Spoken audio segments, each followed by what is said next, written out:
Hello বন্ধুরা, আবার একটা নতুন স্যামসাং ডবল ডোর ফ্রিজের কমপ্লেন নিয়ে আসলাম। ফ্রিজটার কমপ্লেন হচ্ছে ওপর ঠান্ডা হচ্ছে, নিচ ঠান্ডা হচ্ছে না। তা দেখো কি প্রবলেমটা। ওপরে ওভার আইস, এই ওভার আইসের জন্য নিচে কোনো ঠান্ডা আসছে না। তা আমরা পার্ট বাই পার্ট সব চেক করলাম, ফ্যান মোটরটাও চেক করলাম। ফ্যান মোটর ঠিক আছে, সেন্সার ঠিক আছে। এটার প্রবলেমটা দেখিয়ে দিচ্ছি কিসের জন্য ওপরটা এরকম আইস হচ্ছে। তা সবার আগে আমরা বরফটা গালিয়ে নিলাম গরম জল করে। তা তোমরাও যদি এরকম কমপ্লেন পাও, যদি দেখছো ফ্যান ঠিক আছে, সেন্সারটা চেক করছো, সেন্সার ঠিক আছে, তো এই প্রবলেমটা আমি যেভাবে সলভ করছি এরকমভাবে করতে পারো। দেখো পরবর্তীকালে কমপ্লেন নাও আসতে পারে। তা এটা ড্রেনেজ লাইনটা পুরো জাম, পুরো ওভারআইস হয়ে প্লাস ড্রেন লাইনটা জাম হয়ে পেছনের বাড়িটায় কোনো জল আসতো না। আমি তোমাদেরকে দেখিয়ে দিচ্ছি ব্যাক সাইডে গিয়ে।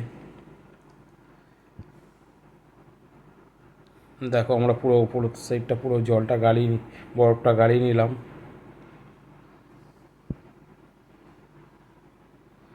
দেখো জল সামনের দিক দিয়ে আমাদের তুলে ফেলতে হচ্ছে। দেখো পেছনের বাটি ফুল ড্রাই।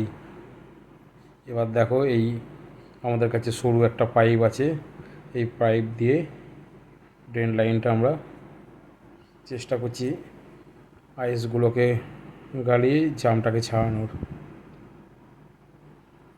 যখনই এরকম নিচে আইস না আসবে, দেখবে যে ফ্যান মোটর, সার্কিট বোর্ডে যদি কোনো ফ্রিজ থাকে, টাইমার বা পিসিবি বোর্ড সেন্সার দিয়ে যেসব ফ্রিজগুলো থাকে, যদি ওগুলো ঠিকঠাক থাকে, ড্রেনেজ লাইনটা যদি ড্রাই থাকে, এরকমভাবে করবে, আশা করি প্রবলেম সলভ হয়ে যাবে। দেখো এখন কীরকম ফোর্সে জল বেরাচ্ছে। আমাদের কাজ এদিকে কমপ্লিট। এবার দেখো সেটিং করে দিচ্ছি। আর এটা কিন্তু স্যামসাংয়ের ডবল ডোর ইনভার্টার ফ্রিজ।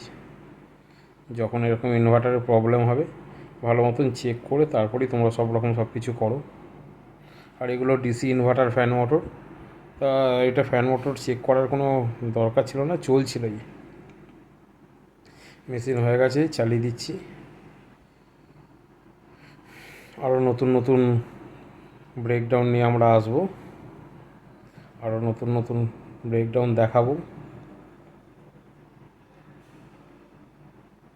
ওপরে কুলিং করা আরম্ভ হয়ে গেছে,